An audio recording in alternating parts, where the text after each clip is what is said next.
अस्सलाम वालेकुम दोस्तों। तो कैसे हैं आप सब लोग? उम्मीद करता हूँ सब खैरियत से होंगे और ठीक ठाक आपकी ईद गुजरी होगी, अच्छी ईद गुजरी होगी। आज मैं एक नई वीडियो के साथ आया हूँ और ये वीडियो मैं इसलिए बना रहा हूँ क्योंकि काफ़ी सारे स्टूडेंट ने वीज़ा प्रोसेस करना है। अब चूँकि उनका लीगलाइजेशन और रिकॉग्निशन सेक्शन इनरोलमेंट कंप्लीट हो चुकी है एचएससी यूनिवर्सिटी में या किसी और यूनिवर्सिटी में, पाकिस्तान से, इंडिया से, बांग्लादेश से, किसी भी कंट्री से हैं। तो अब उन्होंने चूँकि वीज़ा प्रोसेस करना है तो उसके लिए मैं चूँकि मैंने खुद अपना वीज़ा प्रोसेस खुद किया था, किसी एजेंट के थ्रू नहीं किया था। और उस प्रोसीजर के बारे में बताऊंगा कि आप लोगों ने किस तरह से करना है और क्या क्या डॉक्यूमेंट्स रिक्वायर होंगे। इसके बाद हम बात करेंगे टिकट की और उसके अलावा इंश्योरेंस की। और देन बात करेंगे जब आप रशिया पहुंच जाएंगे, मॉस्को आ जाएंगे, तो आपको आपकी डोम तक आपने कैसे जाना है। तो सबसे पहले हम बात करते हैं जी वीज़ा प्रोसीजर की। ठीक है, एज़ यू नो कि आप सब लोग इनरोलमेंट प्रोसीजर तक पहुंच चुके हैं और आपने अपनी यूनिवर्सिटी को बता दिया जी हमने इस एम्बेसी के थ्रू अप्लाई करना है वीज़ा के लिए। अच्छा, वीज़ा के लिए ना आपको, चूँकि आप सब लोग स्कॉलरशिप पे हैं, आई होप सो कि स्कॉलरशिप पे हैं जो सारे लोग वीडियो देख रहे हैं, और आपको जो वीज़ा इनविटेशन है ना, वो इनविटेशन आएगा एक टेलिक्स नंबर की फॉर्म में। ठीक है, आपको मिनिस्ट्री की तरफ से, मिनिस्ट्री ऑफ एजुकेशन रशियन की तरफ से एक पोर्टल मिला है। ठीक है, उस पर एक स्पेसिफिक नंबर भी है, पाक और समथिंग लाइक दैट, आगे जो भी नंबर है उसका। तो वहाँ पे आप पोर्टल पे अपने रेगुलरली चेक कर रहे हैं इन्फॉर्मेशन के क्या क्या इन्फॉर्मेशन आ रही है और आपका स्टेटस क्या चल रहा है, डायरेक्टेड है, इनरोल्ड है और क्वेश्चनाइजर है, जो भी है। तो सबसे एंड पे जब आप जाएंगे ना, जब आप इनरोल हो जाएंगे तो उसी पोर्टल पे आपको एक टेलिक्स नंबर शो होगा। ठीक है, जहाँ पे वीज़ा इन्फॉर्मेशन लिखी हुई है ना, तो वहाँ पे आपको एक टेलिक्स नंबर शो होगा और उसके साथ डेट लिखी होगी। उसका ये मतलब होगा कि आपने उस डेट को, वो जो डेट मेंशन होगी वहाँ पे पोर्टल पे, उस डेट को आपने अब चले जाना है वीज़ा के लिए। चाहे वो रशियन कौंसलेट कराची में है, चाहे वो इस्लामाबाद में है, तो आपने उस डेट से आपका क्या हो जाएगा, वीज़े की डेट स्टार्ट हो जाएगी। ठीक है, अब आपका जो स्टार्टिंग वीज़ा होगा ना, वो होगा 3 मंथ का। 3 मंथ का होगा और उसकी डेट स्टार्ट होगी जब से आपका वो टेलिक्स नंबर आ जाएगा। ये इस बात को आपने ध्यान में रखना है, क्योंकि लास्ट टाइम मैंने ये गलती की थी। मैंने जब मेरा टेलिक्स नंबर आ गया था ना, मैंने कहा जी ठीक है, उसके 1 से 1.5 मंथ बाद मैं वीज़ा लगवाने गया था और जब मैंने वीज़ा लगवाया तो मेरे 48 डेज़ रिमेनिंग थे। जब उन्होंने स्टैंप लगाई है ना मेरे पासपोर्ट पे, तो वहाँ पे 48 डेज़ रिमेनिंग थे। और जबकि जो वीज़ा की रिक्वायरमेंट है एचएससी यूनिवर्सिटी या किसी भी यूनिवर्सिटी के लिए, तो वो इस तरह से होती है कि जब आप देखें, स्टार्टिंग वीज़ा कितने मंथ का होता है, 3 मंथ का। तो 3 मंथ का जब आपने उस कंट्री में आ गया, देन आपको एक्सटेंड करवाना पड़ता है, 1 साल का वीज़ा आपको चाहिए होता है। तो उस एक्सटेंशन वीज़ा के लिए, वीज़े को एक्सटेंड करवाने के लिए लाजमी है कि जब आप रशिया या एचएससी यूनिवर्सिटी आएँ तो आपके पास 45 डे का वीज़ा जो है वो बाकी हो। अच्छा, मेरे 48 डेज़ थे जब मैंने वीज़ा स्टैंप करवाया। मैंने गलती कर दी है, ठीक है, गलती कर दी थी, लेकिन बाद में वो मैंने उसको जिस तरह भी एडजस्ट किया यहाँ पे पहुँचने के बाद, तो वो अलग मैटर है एक। आप लोगों ने अब अपने डॉक्यूमेंट्स प्रिपेयर करें, ठीक है, वीज़ा के लिए। जैसे ही आपका टेलिक्स नंबर आए, आपका वीज़े की डेट आ जाए, आप चले जाएं। 1 वीक बाद, 2 वीक बाद, मैक्सिमम 2 वीक तक करें, 3 वीक तक करें, इससे ज़्यादा ना जाएं। और क्योंकि फिर आपको यहाँ पे पहुँचने के बाद वीज़ा एक्सटेंशन में कोई भी पॉसिबल इशू आ सकता है। ठीक है जी, आपने क्या किया, जब आपका टेलिक्स नंबर आ गया, आप चले गए वीज़ा के लिए। वीज़ा के लिए अब डॉक्यूमेंट्स कौन कौन से रिक्वायर हैं? सबसे पहले तो एक काम करना है कि आपने अपनी पिक्चर जो है वो वाइट बैकग्राउंड वाली लेनी है। ठीक है, वाइट और ब्लू दोनों ही प्रिंट करवा लेनी है। और उसमें वाइट रिक्वायर की थी उन्होंने लास्ट टाइम, तो आपने वाइट ही यूज़ करनी है। और वाइट पिक्चर्स लेनी है, वाइट बैकग्राउंड के साथ, सॉरी।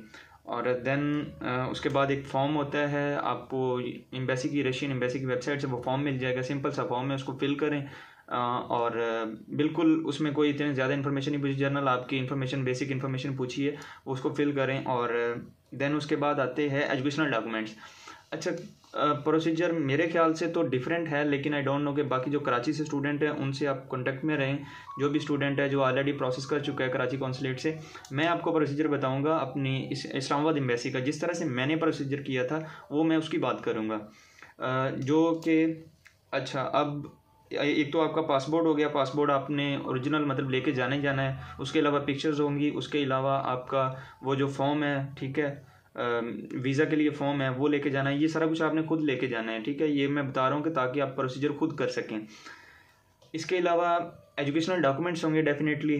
तो अगर तो आपने रिकॉग्निशन करवा ली है, लीगलाइजेशन करवा ली है पहले, तो वेल एंड गुड है, ठीक है, डिग्री और ट्रांसक्रिप्ट की। अगर नहीं करवाई तो जब आपने वीज़ा के लिए जाना है ना, उसी टाइम पे आप लीगलाइजेशन और लीगलाइजेशन करवा सकते हैं, ठीक है। मैंने लास्ट टाइम क्या किया था, मैंने रिकॉग्निशन के लिए, लीगलाइजेशन के लिए मैं सेपरेटली नहीं गया था। जब मैं अपना वीज़ा लगवाने गया था तो तब भी मैंने उसी टाइम पे उन्हें कहा जी ये मेरे डॉक्यूमेंट है, एजुकेशनल डॉक्यूमेंट जो कि ट्रांसक्रिप्ट और डिग्री है, मैंने कहा जी इनको लीगलाइज कर दें, तो उन्होंने कर दिया था। देन बाद में मैंने रिकॉग्निशन यूनिवर्सिटी में आके की थी। अच्छा, एजुकेशनल डॉक्यूमेंट्स हैं। एजुकेशनल डॉक्यूमेंट्स में आपने एम्बेसी के लिए मैट्रिक की सनद, ठीक है, सनद डिग्री कहते हैं उसको, और एफएससी की डिग्री वो भी लेके जानी है साथ। और इनको आपने पहले आईबीसीसी बोर्ड से अटैच करवाना है, फिर आईबीसीसी से अटैच होंगी ये, और देन उसके बाद आपने इनको मोफा से करवाना है। उसके बाद बात आएगी अपना इसकी बैचलर्स की डिग्री की और ट्रांसक्रिप्ट की। सेम ये आपने HEC से हायर एजुकेशन कमीशन पाकिस्तान से आपने इसको अटैच करवाना है दोनों को, देन इन दोनों को मोफा से अटैच करवा लेना है। और इसके बाद आएगा आपका मेडिकल सर्टिफिकेट होगा, ठीक है, जनरल मेडिकल सर्टिफिकेट होता है। देखिए जो आपने एडमिशन के टाइम इनको सबमिट करवाया था ना, वो तो था अब से तकरीबन कोई आप पीछे चले जाएं 4-5 मंथ पहले करवाया होगा। लेकिन चूंकि अब आपने वीज़ा के लिए जाना है तो ये जो मेडिकल सर्टिफिकेट्स होते हैं ना, ये 3 मंथ या 6 मंथ के लिए वैलिड होते हैं। तो आप ट्राई करें कि अब उसको दोबारा बनाएं, ठीक है। जनरल मेडिकल सर्टिफिकेट जिसमें आपके एक्सरे होते हैं, कुछ हेपेटाइटिस के टेस्ट वगैरह इस तरह से होते हैं, वो इनके मेंशन होगा जिस तरह आपने पहले करवाया था, आपको पता है बेहतर। और इसके साथ आपने HIV का करवाना है। HIV का लास्ट टाइम मैंने जो है ना वो सेपरेट भी करवाया था, और मेरा उसके जनरल मेडिकल सर्टिफिकेट के अंदर भी था। तो आप भी ट्राई करें कि अपना सेपरेट भी करवा लें और उसके अंदर भी करवा लें। लेकिन एम्बेसी में जो कि जनरल मेडिकल के अंदर होता है ना HIV, वो भी चल जाता है, तो वो मसला नहीं है। लेकिन आप ट्राई करें कि दोनों को करवा लें या उसके अंदर करवा लें, कोई इशू नहीं है। उसके अलावा आप लेके जाएंगे बैंक स्टेटमेंट। बैंक स्टेटमेंट का मैंने ऑलरेडी बताया कि ग्रुप में बताया, खैर ऑलरेडी यहाँ पे वीडियो में तो नहीं बताया। आपने बैंक स्टेटमेंट आपकी अपनी है तो वेल एंड गुड है, आपको कोई एफिडेविट लगाने की ज़रूरत नहीं है। सिर्फ आपने इतना करना है कि बैंक जाना है और उन्हें कहना है कि मेरी जी बैंक स्टेटमेंट निकाल दें, और 1 साल की होनी चाहिए तकरीबन। अच्छा, उसमें जो ट्रांजैक्शन है वो तो 4-5 लाख की हों तो चल जाएंगी, क्योंकि आप लोग स्कॉलरशिप पे हैं। और उसमें जो बैलेंस होगा ना, करंट बैलेंस है, वो आपका 2-3 लाख हो, मेरे ख्याल से इनफ है, ठीक है। मेरा इतना ही था और मेरा काम हो गया था। और भी स्टूडेंट हैं मेरे जाने वाले जिनका इतना था या इससे थोड़ा सा कम था, तो उनका भी वीज़ा लगा था। चूँकि आप लोग स्कॉलरशिप पे हैं तो ये पॉसिबिलिटी है। अच्छा, बैंक जाएंगे, वो स्टेटमेंट निकलवाएंगे, उसके फर्स्ट पेज पे और लास्ट पेज पे स्टेटमेंट के जो मैनेजर है उसका बैंक का, उसके सिग्नेचर और उसकी स्टैंप ज़रूर लगवानी है, ठीक है। अगर आपकी अपनी बैंक स्टेटमेंट नहीं है, आपके वालिद की है, वालदा की है, आपके बहन की है, भाई की है, जिसकी भी है, या कोई क्लोज रिलेटिव है, ठीक है, तो आप उसकी भी यूज़ कर सकते हैं। तो लेकिन उसके साथ एक एफिडेविट यूज़ होगा। एफिडेविट अगर किसी को चाहिए होगा तो वो मुझे पूछ सकता है वीडियो के कमेंट सेक्शन में, या मैंने ऑलरेडी भी ग्रुप में शेयर कर दिया है, तो आप लोग उसको यूज़ कर सकते हैं, ठीक है। वो फ्री फॉर्मेट है, आपने जैसे उसको स्टैम्प पेपर पे प्रिंट करवाना है और उसमें इन्फॉर्मेशन फिल करनी है, तो वो आपको यूज़ कर सकते हैं। बैंक स्टेटमेंट वही है, 1 साल की होगी या 8-10 महीनों की होगी तो चल जाएगी।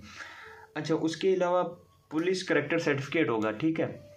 पुलिस करैक्टर सर्टिफिकेट आपने, अच्छा अब नोट करें यहाँ पे, पुलिस करैक्टर सर्टिफिकेट और दूसरा आपके जो मेडिकल को जो टेस्ट हैं, ठीक है, ये दोनों चीज़ें आपने तब बनानी है जब आपका आ जाएगा टेलिक्स नंबर आ जाएगा। लाइक आप जुलाई के अगस्त में आएगा आई थिंक सो, या जुलाई के एंड में या अगस्त में आ जाएगा तकरीबन आपका टेलिक्स नंबर या इनविटेशन जिसको कहते हैं आप लोग, तो वो आ जाएगा। तब तक इसको बनवा लें तो ज़्यादा देर नहीं लगती। पुलिस करैक्टर सर्टिफिकेट बनने में 4 से 5 दिन लगते हैं, मेडिकल सर्टिफिकेट में 1-2 दिन लग जाता है। तो ये चीज़ें तब बनाई होंगी ना, अगर आप उस टाइम बनाएंगे तो बिल्कुल फ्रेश होंगी, तो आप इनको यूज़ कर सकते हैं। क्योंकि पुलिस करैक्टर सर्टिफिकेट भी 3 मंथ के लिए आई थिंक सो वैलिड होता है, या 180 डेज़ के लिए होता है, मे बी फॉर 6 मंथ्स। तो आप इसको भी बनवाएं और इसको अपने साथ लेके जाइएगा। पुलिस करैक्टर सर्टिफिकेट जो है ना वो मैंने अटेस्ट नहीं करवाया था मोफा से, ठीक है, वो अटेस्ट नहीं होता मोफा से, और ना ही उसकी ट्रांसलेशन भी नहीं रिक्वायर होती, ठीक है। और जो मेडिकल सर्टिफिकेट्स हैं ना, जैसे HIV का है, HIV का ऑथेंटिक लेबॉर्ट्री से होगा तो वो आपका मोफा से अटेस्ट होगा। लाइक चौथाई है, शौकत खानम है, एक्सेल लैब है, या इस तरह की जो अगर कोई गवर्नमेंट लैब है तो वेल एंड गुड है, वो कर देंगे मोफा वाले। मेरा चूँकि किसी प्राइवेट लेबॉर्ट्री से था, उन्होंने अटेस्ट नहीं किया था उस टाइम पे, और फॉर्चुनेटली मेरा जो है ना वो उसमें था, जनरल मेडिकल में भी था HIV, तो उन्होंने फिर उसको अटेस्ट कर दिया था जनरल मेडिकल, क्योंकि वो गवर्नमेंट के हॉस्पिटल से था, तो उसमें फिर इशू नहीं आया था। जनरल मेडिकल भी आपने अटेस्ट करवा लेना है मोफा से, और इनकी ट्रांसलेशंस भी साथ साथ अटेस्ट करवा लेनी है मोफा से। ये एक प्लस पॉइंट है। मैं जिस तरह से मैंने किया मैं उसका बारे में बता रहा हूँ। काफ़ी सारे लोग होंगे जो इस तरह से कहेंगे कि जी नहीं, मोफा से अटेस्टेशन इन चीज़ों की लाजमी नहीं है, मे बी ना लाजमी हो, लेकिन जो मैंने किया है अपनी सेफ साइड के लिए वो मैं आपको बता रहा हूँ। मैंने कोई कम से कम डॉक्यूमेंट्स कितने करवाए थे, 20 डॉक्यूमेंट्स, 19-20 डॉक्यूमेंट्स जो मैंने मोफा से अटैच करवाए थे। और एक चीज़ आपने लाजमी याद रखनी है कि मोफा से एक कलर कॉपी करवानी है पासपोर्ट की, ठीक है, फर्स्ट पेज की कलर कॉपी करवा ली और उसको मोफा से आपने अटैच करवाना है। लेकिन मोफा तब उसको अटैच करेगा पासपोर्ट की कलर कॉपी को जब वो कलर कॉपी वो अटैच होगी किससे, जहाँ से आपने बनवाया है। जो भी आपका रीजनल पासपोर्ट ऑफिस है ना, ठीक है, जहाँ से आपने पासपोर्ट बनवाया है उसकी कलर कॉपी वहाँ लेके जाएं और उन्हें कहें जी ये मुझे अटैच कर दें। जो भी उसका वो डायरेक्टर होता है वो उसको अटैच करके देता है, देन मोफा उसको अटैच करेगा, ठीक है। ये आपने लाजमी करवाना है और ये कलर कॉपी और ये अटैच कॉपी पासपोर्ट की चाहिए होती है। अच्छा, काफ़ी सारी ऐसी चीज़ें हैं जो कि एम्बेसी की वेबसाइट पे शायद मेंशन नहीं है, तो ये तब मुझे भी नहीं पता था। तो फिर जो मेरे सीनियर्स थे, जिस तरह मैं आपको बता रहा हूँ, इसे किसी ने मुझे तो बताया था तो काम चल गया था। अच्छा जी, ये सारी चीज़ें हैं। मे बी मैंने कोई डॉक्यूमेंट मिस कर दिया हो, बाकी एम्बेसी की वेबसाइट पे सारे डॉक्यूमेंट्स मेंशन होंगे, आपने देख लेना है। और अगर उसमें भी कोई इशू है तो आपने कमेंट सेक्शन में पूछ लेना है। अच्छा, ये यहाँ तक तो प्रोसेस था इसका वीज़े का। ये डॉक्यूमेंट्स हमने प्रिपेयर किए हैं, अभी हम वीज़े के लिए नहीं गए, अब हम वीज़ा के लिए चलते हैं इस्लामाबाद एम्बेसी की तरफ। तो उसका प्रोसीजर कुछ इस तरह से होगा कि आप सबसे पहले तो सुबह सुबह आपको पहुंचना पड़ेगा वहाँ पे डिप्लोमेटिक इनक्लेव के अंदर, क्योंकि वो आगे नहीं जाने देते। आप में से काफ़ी सारे लोगों ने पहले रिकॉग्निशन करवाई होगी, मे भी उनको पता होगा। तो वहाँ पे स्टार्टिंग में आपको CNAC की कॉपी रिक्वायर होती है। एक शटल सर्विस शटल वो बना होता है उनका, एक क्या कहते हैं उसको, फैसिलिटेशन सेंटर, ठीक है। तो उस फैसिलिटेशन सेंटर में आपसे वो कॉपी लेंगे CNAC की, और मे बी अब तो खैर अपॉइंटमेंट भी है। जब मैंने करवाया था तब अपॉइंटमेंट का कोई सीन नहीं था इस तरह, इसलिए मैं आपको अपॉइंटमेंट के बारे में नहीं बता सकता कि अपॉइंटमेंट की ज़रूरत होगी और उसको किस तरह से लेना है, I don't know about that. तो अच्छा जी, वहाँ पे आपसे वो डॉक्यूमेंट चेक करेंगे, आपके CNAC, आपका पासपोर्ट, और देन वो आपसे तब लिया था उन्होंने 1000 रुपया लिया था। फर्स्ट टाइम 500 था और बाद में उन्होंने 1000 कर दिया था। हालांकि वो कोई इतना नहीं है, लेकिन खैर हुकूमत कमा रही है उससे।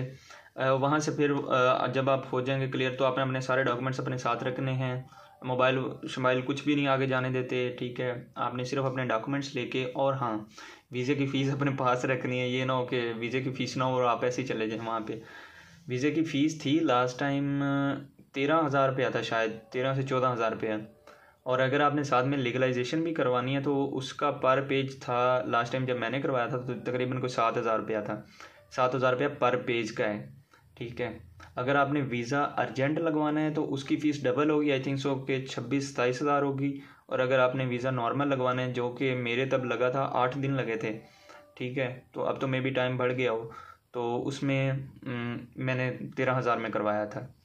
अच्छा जी, यहाँ से आप शटल में बैठेंगे, आप रशियन एम्बेसी में जाएंगे। रशियन एम्बेसी में अंदर नहीं जाने देते, बाहर ही एक उनका बना होता है, क्या कहते हैं, विंडो लगी है, वहाँ पे बेंचेस हैं, आपने वहाँ पे बैठ जाना है और वेट करना है। जैसे ही वो 11 बजे खुलता है, ठीक है, 11 से लेके आई थिंक सो के 2-3 बजे तक का टाइम है, 2 बजे तक का या इतना का टाइम है। तो 11 बजे वो ओपन होगा, वो ड्रैग सा होता है, वो बाहर निकलता है जी। आपने अपने डॉक्यूमेंट्स उसमें रख देने हैं। अच्छा, देन ऊपर कैमरा भी लगा है और माइक्रोफोन भी लगा है। आप वो पूछेगा आपसे जी क्या करवाना है, आपने किस लिए आए हैं, तो आपने उनको बताना है जी मैंने स्टूडेंट वीज़ा है, ठीक है। और आपने अपने डॉक्यूमेंट्स नीचे ड्रैग में दे दिए, वो ले लेगा वहीं से खुद ही।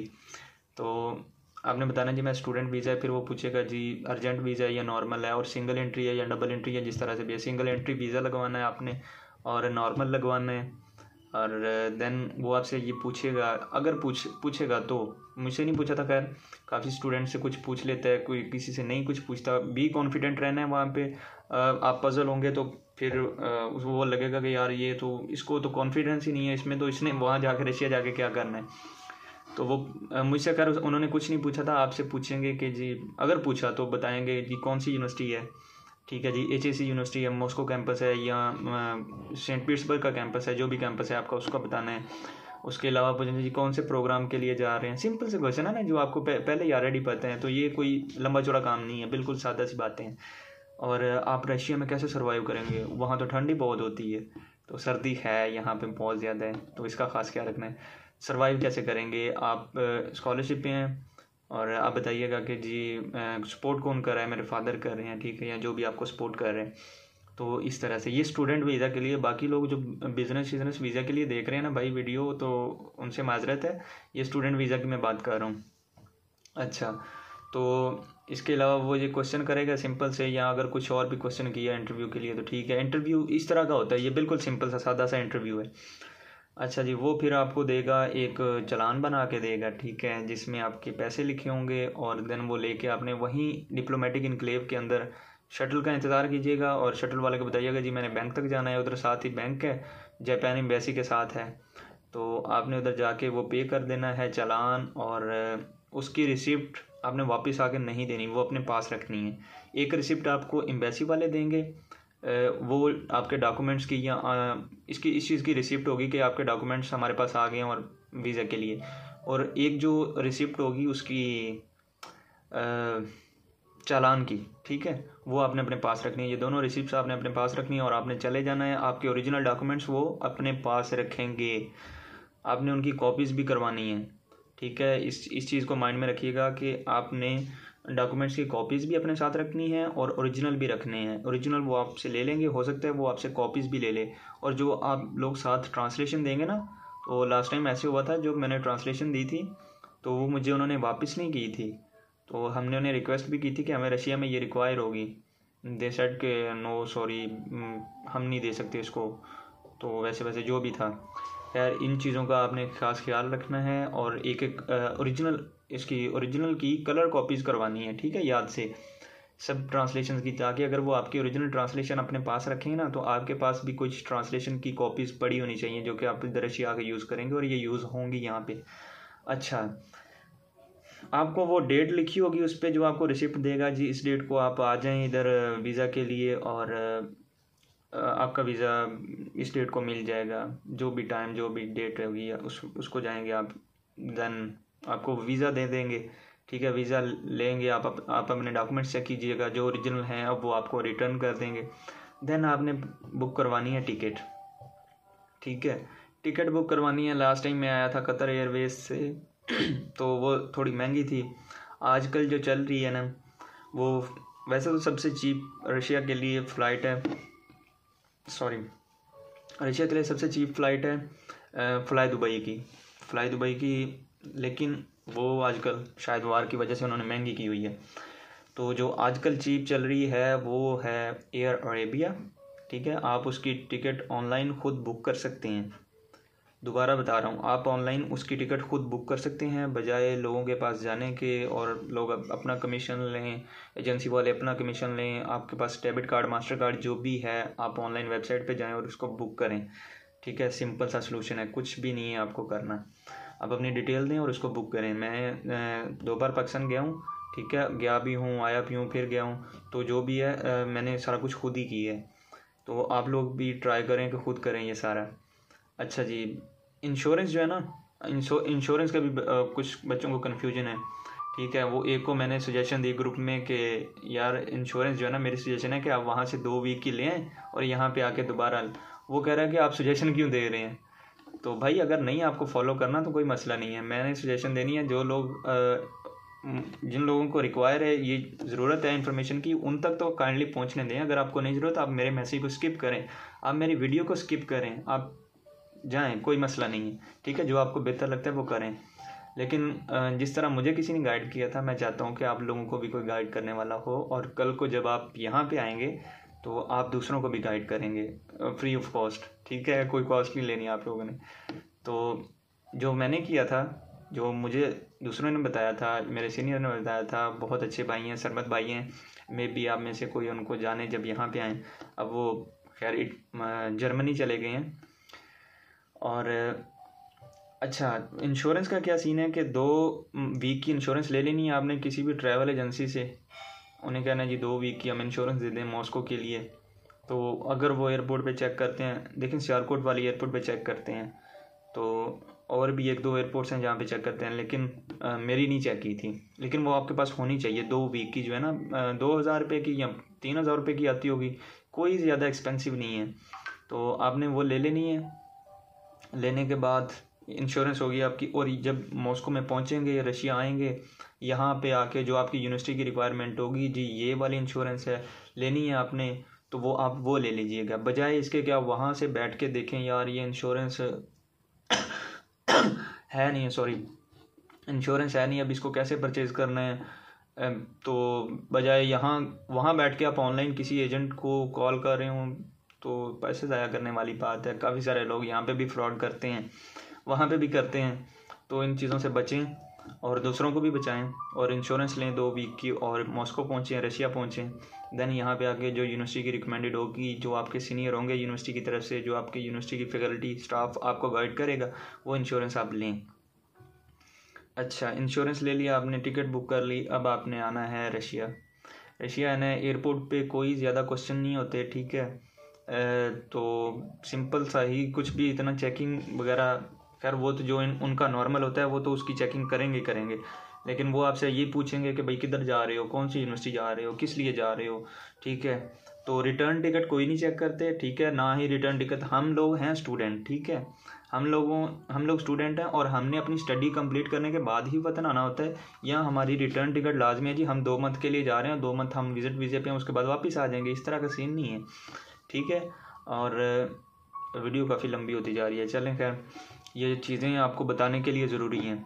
जब आप चलें, आप डायरेक्ट फ़्लाइट पाकिस्तान से नहीं आती, एक बात, दुबई से, कतर से, तुर्की से, ओमान से, बहरीन से, जहाँ से भी आपने आना है उसके थ्रू आ जाएं, ठीक है, जहाँ पे भी ट्रांजिट होगा आपका। मैं कतर और दुबई से आया गया हूँ। देन उसके बाद जब आप मॉस्को की 4 एयरपोर्ट्स हैं, ठीक है, सॉरी 3 एयरपोर्ट हैं जो इंटरनेशनल हैं, दोमोदेडोवो है, शरमतेवो है, और विनुकोवो है, जिस पे भी आप लैंड करेंगे। तो वहाँ से अब जब आपको लेने के लिए, अगर कोई आपका दोस्त है, अब अगर आपका कोई फ्रेंड है पहले से है, उसको कहें कि आपको लेने आए, ठीक है, क्योंकि आप फर्स्ट टाइम आएंगे, तो उन्हें बताएं कि भाई हमें लेने आए। अगर वो नहीं लेने आता तो कोई मसला नहीं है, ठीक है, आप लोग इस काबिल हैं कि आप खुद अपनी डॉम तक आ सकते हैं। हाँ, मैं एक चीज़ बताना भूल गया, इसमें तो डॉम का तो आपको जिक्र ही नहीं किया कि आपकी रहाइश किस तरह से आपको बताएंगे उसके बारे में। अच्छा, आपकी रहाइश का इस तरह से है कि जब आपका वीज़ा लग गया, जब आपकी टिकट हो गई, ठीक है, उस टाइम पे आपने HSC की वेबसाइट पे जाएंगे, वहाँ पे मेंशन होगा जी, जब आप वीज़ा लगवा लें या जब आप टिकट बुक कर लेना, तो आपने इस डॉम की हेड है, ये उनकी ईमेल है, और उनको आपने ईमेल करके बताना है जी मैं आ रहा हूँ, मुझे काइंडली एक डॉर्मेट्री अलॉट करें। सिंपल सा काम है, वीज़ा भेजें, साथ में आपको भेजें अपनी टिकट भेजें, और वो आपको डॉर्मेट्री अलाउ कर देंगे। 1-2 दिन में आपको उसका मैप भी भेज देंगे, आपको बता देंगे आपकी कौन सी डॉम है, 1 है, 2 है, 3 है, इस तरह 11 डॉर्मेट्री हैं डिफरेंट लोकेशंस पे, तो वो आपको बता दें, लोकेशन भी भेज देंगे साथ में। अच्छा, और एक और चीज़ है, आपने अपने जो है इंटरनेशनल ऑफिस है HSC का, ठीक है, उनको आपने अपनी टिकट और वीज़ा उसके बारे में, वो जब हो जाएगा, एक तो आपने डॉर्मेट्री को सेंड कर दिया, और दूसरा टिकट और वीज़ा आपने अपने स्टडी ऑफिस वालों को सेंड करना है, और CC रख देना है किसको, इंटरनेशनल ऑफिस वालों को, ताकि उन्हें भी पता हो ना कि आप लोग आ रहे हो। और फिर वो आपका डाटा, सॉरी, जो इंटरनेशनल को भेजना है ना, स्टडी ऑफिस और इंटरनेशनल को, उसके साथ आप लोगों ने अपना पासपोर्ट भी भेजना है। वो पता क्या करेंगे, वो करेंगे इस तरह कि आपका पासपोर्ट से आपका डाटा, और टिकट से और वीज़े से आपका वो जो भी डाटा होगा उसको देख के वो फिल करेंगे। इनका बॉर्डर क्रॉसिंग का एक पोर्टल है, ठीक है, उस पर वो आपको ऐड करेंगे। देन उसके बाद आपको एयरपोर्ट से अलाउ होता है कि आप एयरपोर्ट से बाहर निकल सकते हैं। ये लोग इधर से आपका डाटा एंटर कर देंगे और उधर से आपको डॉर्मेट्री अलाउ हो जाएगी। देन आप जब एयरपोर्ट पे आएंगे वो इमिग्रेशन वाले आपको वहाँ पे रोकते हैं, सीधी सी बात है। मुझे नहीं पता कि वैनकूवर पे रोकते हैं क्योंकि मैं वहाँ से आया नहीं हूँ। मैं दोमोदेडो से आया हूँ और शरमतेबो से आया हूँ, तो वहाँ पे दोनों पे मुझे रोका था। वो रोकते इसलिए हैं, आपकी एक तो आपका वहाँ पे इमिग्रेशन कार्ड आपको देते हैं, ठीक है। रशिया में एंट्रेंस के लिए आपको एयरपोर्ट पे एक इमिग्रेशन कार्ड देते हैं वो लोग, वो आइडेंटिफिकेशन कह लें उसको। वो आपको हर वक्त अपने पास रखना लाजमी होता है रशिया में। जहाँ भी कहीं बाहर जाएंगे आप, अपने डॉम से बाहर जाएंगे, कहीं भी जाएंगे, पासपोर्ट के साथ आपने अपना इमिग्रेशन कार्ड लाजमी रखना होता है, वो देते हैं। उसके लिए आपको रोकते हैं क्योंकि उसको प्रिपेयर करने में मेरे को आधा घंटा लग जाता है। उसके अलावा मे भी आपको क्वेश्चन पूछ सकते हैं, जी आप क्यों आए हैं, किस लिए आए हैं, कौन सी यूनिवर्सिटी है, कौन सा प्रोग्राम है, और मे भी वो आपको आपकी वेरिफिकेशन करते हैं और आपसे इंटरव्यू इसी तरह का लेंगे, नॉर्मल सा, कोई बात नहीं है, ठीक है। वो इंग्लिश बोलते होते हैं वो लोग, कोई मसला नहीं है उसमें। और आपको मे भी वो कॉल करके यूनिवर्सिटी से भी कंफर्म करते हैं कि जी आपने इस स्टूडेंट को बुलवाया है। देखें, जब मैंने कहा ना कि आपने वो डाटा अपना भेजना है अपने स्टडी ऑफिस को इसलिए भेजना है कि ताकि उनको पता हो कि जी हमारा स्टूडेंट आ रहा है रशिया में, ठीक है, मॉस्को में हमारा स्टूडेंट आ रहा है। तो अगर स्टूडेंट आ रहा है तो इट्स मीन वो आपका डाटा उधर बॉर्डर क्रॉसिंग पे भी ऐड करेंगे। और जब आप पहुंचेंगे मॉस्को में, रशिया में, ठीक है, तो अगर एयरपोर्ट वाले उनको कॉल करते हैं, डेफिनेटली करेंगे, ठीक है, वो अजी आपका स्टूडेंट आया है, क्या आपने इनको बुलवाया है, क्या इसने बताया था कि आपको मैं आ रहा हूँ, जी। वो फिर आपका जो प्रोग्राम मैनेजर होगी ना, वो डेफिनेटली कहेगी जी हम इसने बताया था और इसको अलाउ करें, ये आने दें इसको। वो इस तरह का सीन भी होता है। फर्स्ट टाइम मेरे साथ यही हुआ था। घबराने वाली कोई बात नहीं, बिल्कुल सिंपल और इजी सा प्रोसीजर है। आपने वहाँ बैठ के वेट करना है, वो अपनी सारी प्रोसीडिंग्स जो भी होंगी वो उसको पूरा करेंगे। पुरसकून तरीके से आपने बैठे रहना है। 1 घंटा लगता है, 1.5 घंटा लगता है, जितना भी लगता है, कोई मसला नहीं है। बेशक आप रात को आएँ या दिन को आएँ, जब भी आएँ कोई मसला नहीं। कोशिश करें दिन को आएँ, ठीक है, रात का तो मैंने कह दिया, कोशिश करें दिन टाइम पहुँचें।